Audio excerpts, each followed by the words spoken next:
Over the last couple of months, I've made a few price predictions and almost like investment guides regarding certain games. And of course it would be easy to just ignore those videos, they're done and dusted, let's do another one. However, I'm going to go back through those videos and see what the games have done in terms of price. First though, I'm going to talk about the ones that have barely moved or have moved down. Let's talk about Cabela's Survival Shadows of Katmai. This has dropped very slightly on the Xbox 360 from 18 to 15 when I first mentioned it. It's one of those games that I don't really know what it's going to do next. All of them on the list, by the way, even if they've dropped, with the exception of maybe one, which I will talk about specifically, I really do see them all going back up at some point. So even if you get this game for 15 quid, I think your money is relatively safe here, and it will probably bounce back and go up to 18 and 20 odd in the future. It is of course £22 on PS3 as I speak. The Wii option for £4 is still a pretty good one in my opinion. Once the Xbox 360 and PS3 versions get a little bit too expensive,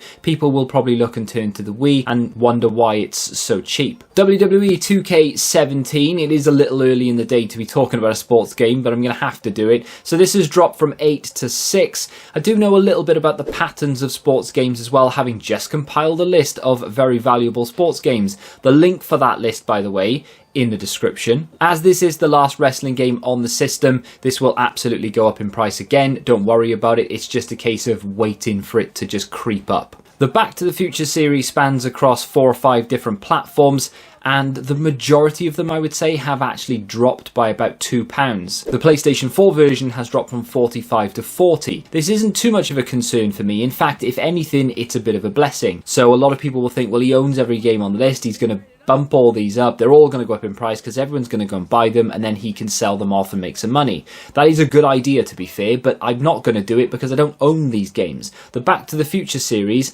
is a prime example. It's one of the games I'd like to own on several platforms, the PlayStation 4 version and the Xbox 360 version in particular, but I don't own either of them, and it's not through want of trying, I just don't see them in stock anywhere. They have dropped in price, which is, if anything, a good thing, because if you haven't jumped on that bandwagon, you can now do it at a slightly lower price. I absolutely see these going back up in price over time, and there is a little bit of talk knocking about the place of some sort of Back to the Future reboot. It won't have the original cast, I won't watch it, but that could generate more interest in the series. This brings me on nicely to The Walking Dead. The Telltale Definitive series was originally around 20, 24, 25, and then it crept up to around 32. It actually touched 35 at one point. And that was down to the TV show. Of course, the main Walking Dead TV show came to a close, thankfully, finally. But it did spark an interest in the video game. It was probably people going back and wanting to play through it again just to have that little bit of a, oh, I remember playing this, that was a really good game. And of course, you will get the odd person who discovered it for the first time. But as to no surprise, it did rebound and it's now back at 25. This will probably creep up again and possibly rebound again when some of the new spin-offs come out, depending on how good they are. When I last made a video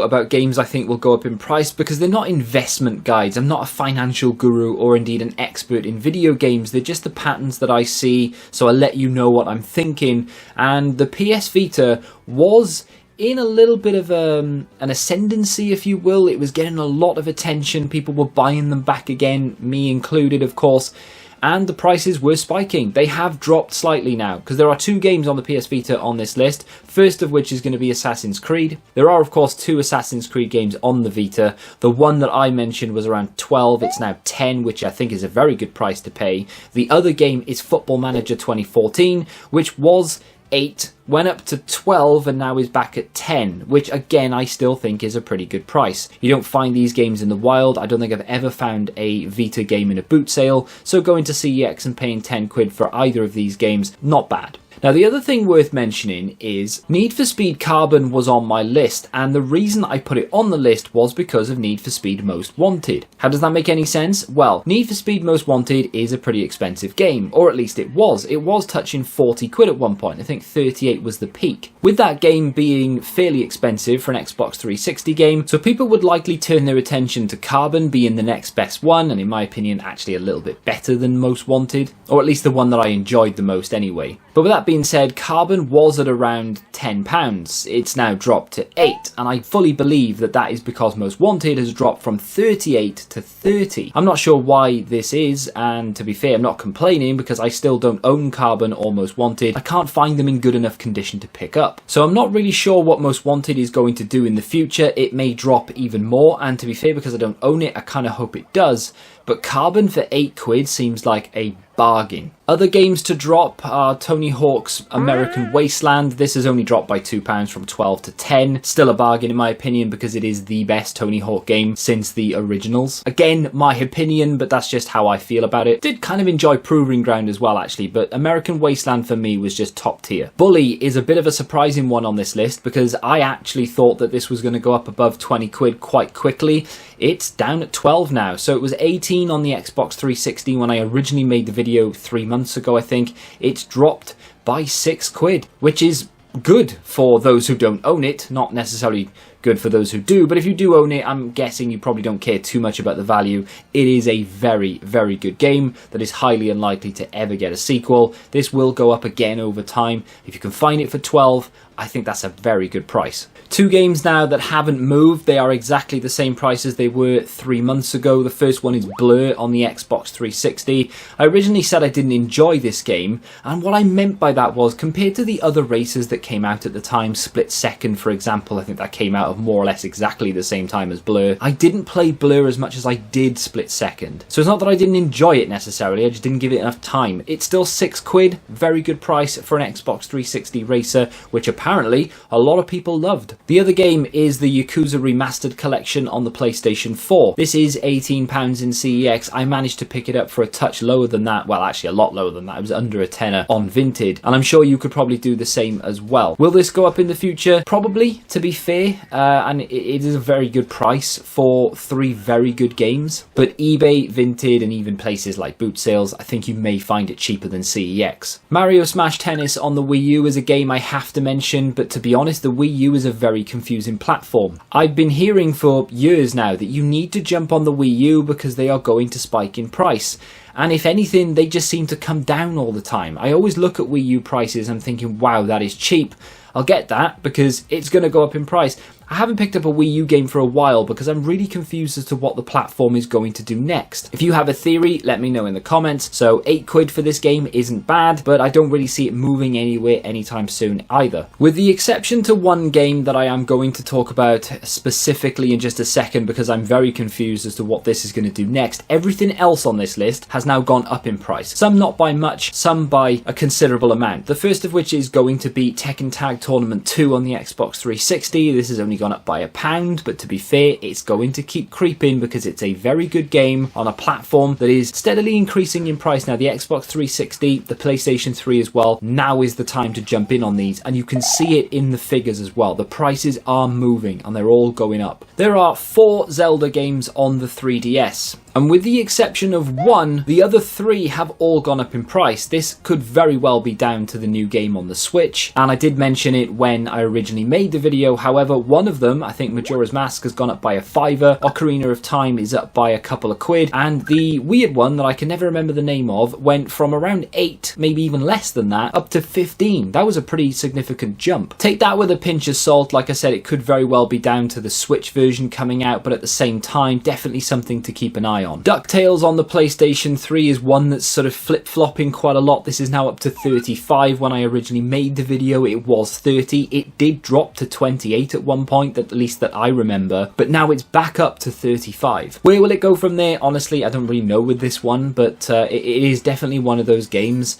that I can always see rising over time. It may drop, but it will always rebound. A game that has surprised me quite a lot actually is New Super Mario Bros. On the Wii. This of course is the one with the red cover. You'll find it a lot, to be fair, but not as much as you used to be able to find it because this is now becoming an expensive game. This is £25 these days. When I made this video a couple of months ago, it was just £20. So in a few months, will it be 30? we may have to revisit that one because I can see that going up now. Mad Games Tycoon on the Switch is something you have to take with a pinch of salt as well, because this was originally £15 in CEX. However, they didn't have any stock, but you could pick it up in and around that price, maybe a touch more on eBay. However, now if you go to the CEX website and have a look at this game on the Switch, it's £30. They still don't have stock, and it's one that if you want in CEX, you'll have to be quick. But not only that, I think it's going to be one that goes up again in price. They'll have to up their price in order to try and get some into the company. No one's going to want to trade it in for, what, 15, 20 quid when they know they can sell it for more than that on eBay. A game that I want in my collection and one that I'll probably have to pay through the nose for. It's a lot cheaper on the PlayStation 4 at around 15 quid,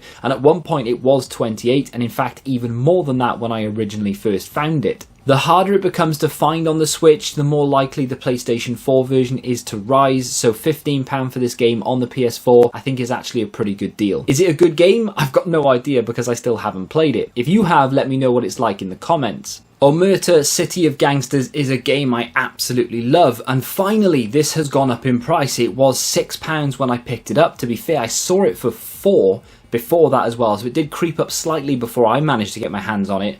Now though, it's 12. It has doubled in price. Not a hard game to find, and you will maybe find it in other places cheaper. In fact, you may be able to get it on eBay cheaper than CEX, as you can with most things, of course. But the sign is, of course, that this game is rising in price. I don't really think it'll slow down. I don't think it'll jump in price again, like double, for example, in the next few months, but might start to creep up a couple of pounds here or there. Up next is Leisure Suit Larry, Wet Dreams Dry Twice. What a title that is. Not the dodgiest game on this list, however. We'll get to that in a minute, but this was 15 a couple of months ago. It's now 22. It's not a massive jump, but 7 quid is 7 quid. This will go up again. I don't have a crystal ball or anything. I can't predict the future with 100% accuracy. There are only 2 of these games on the Switch. The first one is 55 quid. This one's now 22. There's a big gap there, so this has to close the gap slightly. It will probably go up to 30 in the next couple of months, maybe even more. Before I talk about the most significant rise on this list, let's talk about the Dead Rising collection, because I have no idea what this thing is doing and I don't know what it's going to do next. So I talked about this in the original video, how I saw it for 12, it went to 10, and then it went to 8, and when I picked it up it was 6. And then out of absolutely nowhere, the next time I saw it, it was £18. And I couldn't quite believe what had happened, and I thought maybe there had been a big YouTuber who had done a series on it, or maybe they'd announced a new Dead Rising or something. I don't know, but I looked around and I couldn't find anything, so I've got no idea why it went up to 18. Now it's down at 12. I really don't know what this game is going to do next. So if you own it, maybe keep hold of it, because you never know, it could be 18 in a week, it could be 38 in a week. But then again, if you don't own it, don't worry too much, because next week it might be 6 quid. I really don't know what it's going to do. If you have your own prediction on this one, let me know in the comments. The most significant game on this list though is Perky Little Things. This is one that I said I wouldn't be surprised if it was well over 30 in a couple of months time. If that goes up to 30, 40 in the next couple of months, it won't surprise me at all. And when I picked it up originally, it wasn't in one of these investment videos or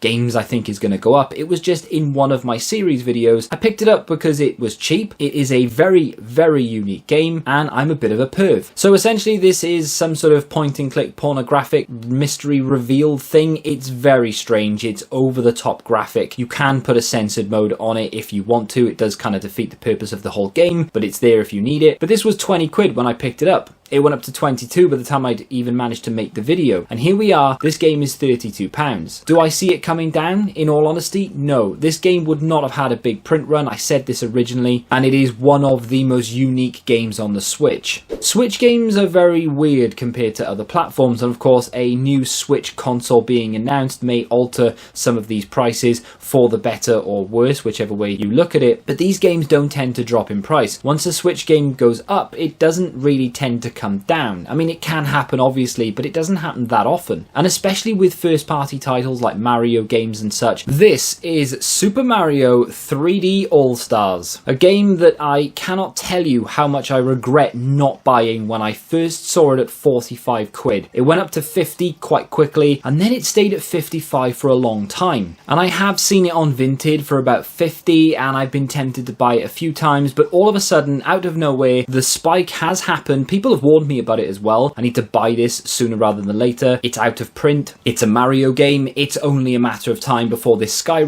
and I knew that as well, but for some reason I just couldn't bring myself to drop 55 quid on it, and now it's 68 quid. This will only go up as well. I am very confident that this will touch 70 in the next week or two. It's one that I really now need to make a decision on. I don't think I'll get it from CEX, if I'm honest. If I am going to get it, it's going to be one of my Vinted pickups. Pretty good at getting decent things on Vinted, and if you want to see me do that, you can obviously go over to my series where I pick up quite a lot of games on Vinted, first party Mario titles on the Switch, a little bit of a speciality of mine, so I'm hoping I can try and find this for well under 50. If I can, expect to see it soon. But this is a prime example of Switch games going up in price and then not really coming down. They do every now and again come down by a pound or two or whatever it may be, but then they'll jump straight back up again. Mario Kart has done this quite a lot, even Odyssey has done this as well, so don't be surprised to see them come down by £2 and then a week later they'll be up by 4. That is the list though. I don't think I've left anything out. If I've mentioned it in another video, it's in this one. So a lot of them have stayed the same or dropped by like £2, but then the ones that have gone up, they have gone up.